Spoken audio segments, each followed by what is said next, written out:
Žygio per pasaulį misija Lietuva 101 ekspedicijos Baltoskandija 2016 dalyviai jau nuo Liepos 30 dienos keliauja aplink Baltiją.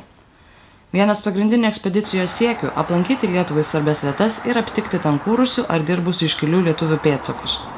Danijoje vienas pirmųjų pamatytų ženklų – Frederiksburgo pilyje tarp kitų valstybių herbų kabantis Algirdo Brazausko dovanotas vytis. Taip pat apsilankę Hamleto pilyje ekspedicijos dalyviai prisiminė, kad ten vykstančiame kasmetiniame festivalyje 2001 metais buvo apsilankiusi Reimonto Nekrošiaus trupė. Salėje, kurioje kabo geriausių šio spektaklio vaidmenų atlikėjų portretai, galime išvysti ir dar vieną lietuvišką pavardę.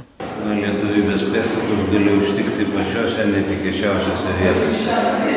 Hamleto pilyje vienas geriausių 20 amžiaus Hamleto vaidmens atlikėjų lietuvis Gelgaudas. Jonas Gelgaudas yra žymiausias Šekspyro vaidmenų atlikėjas 20 amžiuje. Paprastai režisieriai kviečiami tik tai vieną kartą.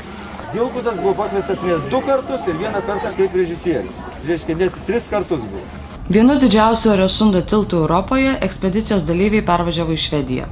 Čia apsilankė švediškuoju Stonehedge vadinamoje Karaliaus Ale akmenų vietoje.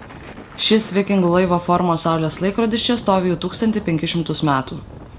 Taip pat dalyviai sustojo Kalmaro pilyje, kur 1397 buvo pasirašyta garsioji unija tarp Danijos, Švedijos bei Norvegijos.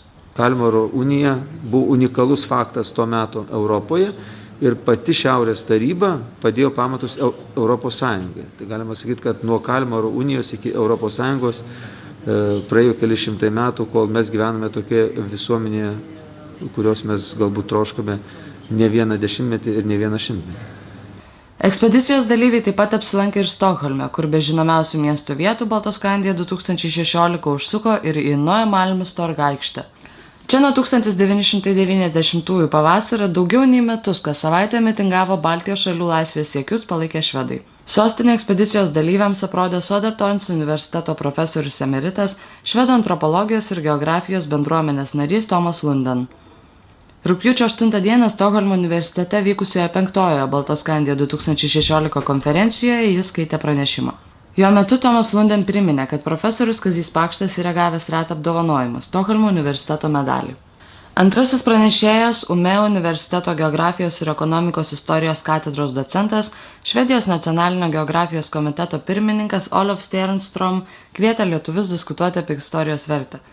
Jo teigimu, istorijos pakeisti negalime. Vienintelis kelias – priimti ir suprasti, kad esame jos dalis.